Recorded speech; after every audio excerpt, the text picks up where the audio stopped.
Hello and welcome back to the stars, everybody. Welcome back to Starfield, where today we're going to be talking about the XM2311, the 1911 of the future.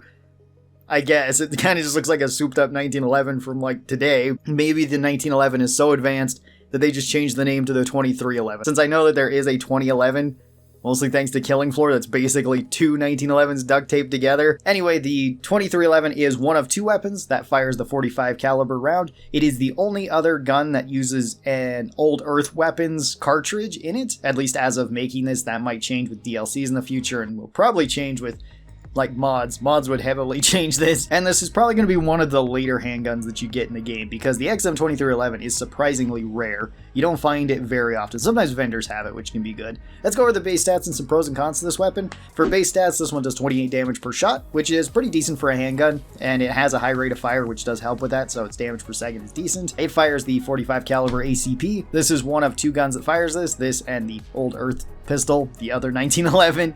This one has a 67 rate of fire, so it is quite fast. You can spam fire this thing pretty quick. This one has 20 meters of effective range, just like any of the other handguns. This one holds 9 rounds in it, which is the same as the 1911, which is still technically incorrect because of the mag size. You could probably get away with saying that this one would hold more because it's the future gun, I guess. For the basic pros of this weapon, it does do high damage per shot for a handgun. That is pretty nice, and it does have really high damage per second because its rate of fire is also really high, so you can spam fire this thing pretty quickly. It also has really good mods, even though it has a very limited amount of mods. All the mods that it does get are actually pretty good. For the cons of this, one is that this weapon is extremely rare. It is very hard to find XM2311s that are unique. I rarely find them. When I do, they're usually just rare, and half the time they're bashing, so it's just so disappointing to actually find them. Merchants do sell these, so you can buy a regular 2311, but it won't have any unique effects on it, so that kind of sucks. And the other big con with this is the ammo. 45 ACP is very difficult to find in this game. Most vendors will only sell like 10 to 20 of this at a time, and that can be a problem. You usually don't have a whole lot of 45 rounds just laying around. At least I never do. Whenever I use these, I always empty them out pretty quick because I only have 200-300 laying around, and then that's it. It's not like something like the 7.7 where you can find a ton of bullets for it, or basically any other cartridge besides maybe the 40mm. This feels like it's like the second most rare cartridge out of any of them. Recently on my handgun tier list, I believe I put this one either up into S tier or into A tier. For the unmodded version, I would say that it's A tier. It's above average. It's better at kind of everything than most of the semi-automatic handguns. It does get an advanced version, which is pretty great, and it does do good damage per second. So A tier I think is fair. I don't think it's quite up to S tier by default. However, with mods, let's talk about that and where I'd put that, because the mods do change it up quite a bit. So for mods starting out at the front, we have a laser, where you can either have a laser sight or no laser sight. Throw a laser sight on there if you can. It's just a bonus to the weapon, gives you better accuracy. And then for optics, this is one of 3 handguns that can actually take a scope. I thought there was only 2 handguns, and I was never corrected about that in the comments, at least none that I seen, where the Razorback and the Urban Eagle I was aware could have a scope, but I wasn't aware that the XM2311 could. And putting a scope on this does count towards the sniper perk, which makes this weapon actually pretty strong, especially with how fast it can do follow-up shots. This is probably the highest damage per second handgun, at least that has a scope at range. That is a lot of prerequisites because the Razorback still has longer range and higher damage. The mag shot can have a lot more damage per second thanks to it being full auto, and same goes with the regulator. But this one does keep up pretty well with all of those weapons. It's just not necessarily as specialized as each of them. For a muzzle, I would recommend either the suppressor or the short suppressor, either one, whichever one you like more. This is just because if you have the sneak perk, then you get more damage from this. Once I managed to put all of the mods onto my 2311, it did actually have quite high damage. It had well over 300, so that was pretty nice, especially for a semi-automatic handgun that can shoot this quick. And the suppressors do help with that. The only difference between the short and the regular suppressor is they potentially can nerf your range if you're using them. With the short suppressor not nerfing it as much, but the long suppressor giving you better accuracy. It's very strange how the suppressors work in this game in terms of modifying stats.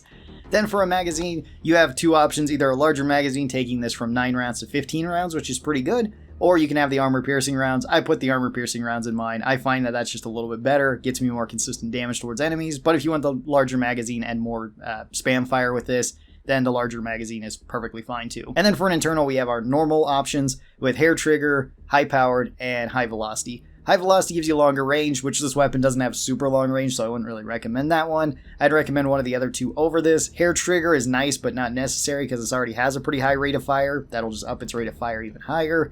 And internal just gets you more damage. That's the one I put on mine, and the one that I think that this benefits the most from, because going for damage per shot does make it so you're not using as much 45 rounds. And since 45 rounds are usually the limiting factor in using this weapon, I like having it so my gun kills things a bit quicker so I'm not using up the rounds as quick. But if you do find yourself having an excess of 45 rounds, then the other two options are pretty good too. With all of these attachments onto the XM2311, it does become a pretty potent little sniping pistol, kind of, at least at close to medium range. I really like the look, I really like the feel of it, and I would move this one up into S tier. I think it is one of the best handguns in the game. You could argue that it's not as good as the other handguns that we have up there, like the Razorback does have longer range and better damage. The Urban Eagle does kind of beat this one overall at kind of everything, where it also has longer range, higher damage. It doesn't have as fast rate of fire, and that can be kind of annoying. I do feel that this one is just a whole lot better. It does have more common ammo though too. And then the mag shot can have even higher DPS than this one and pretty good damage at all ranges. But I think that this one does keep up with the rest of the handguns pretty well. Oh, and I guess the Novolite is also up there, which it feels fairly comparable to the Novolite in some ways, although the Novolite is a little bit better overall just because of all the damaging perks that go for it. So overall, the XM2311 is a really cool gun. I really do enjoy it. I think it's really awesome that this gun is in the game. I do wish that I had a few more mods, and I do wish that 45 rounds were a lot more common so I could use this one more often, but other than that, I don't really have any major complaints with it. Oh, and there is no unique version of the XM2311. You can't buy or do a quest to get a unique version. You can, of course, get them from rare drops, just like every other weapon, but that's just going to be a drop table drop, and you might get some really cool stuff from it. I've never gotten a legendary XM2311. I think I've only gotten 2 or 3 epics from all the time that I've played, and I've gotten quite a few rares, but the rares usually aren't that great. Oh, and I should mention that you can get one of these guaranteed from doing the first contact quest. If you do that one, which you're probably going to get just from walking around areas, they'll tell you about a ship that's just hanging out above the Paradiso, and then if you just go there and talk to the old Earth inhabitants, then once you complete their quest, they will give you a decked out 2311 that can have any mod on it. I don't think that it has any sort of legendary effect or can have a legendary effect. I think it is just a modded 2311, but that is a guaranteed way to get one, and that is pretty nice since these are so dang rare to find. So should you use the XM2311? I would say sure if you have the bullets. It is a really cool gun, but it's going to be a hard gun to find, and ammo is going to be a pain.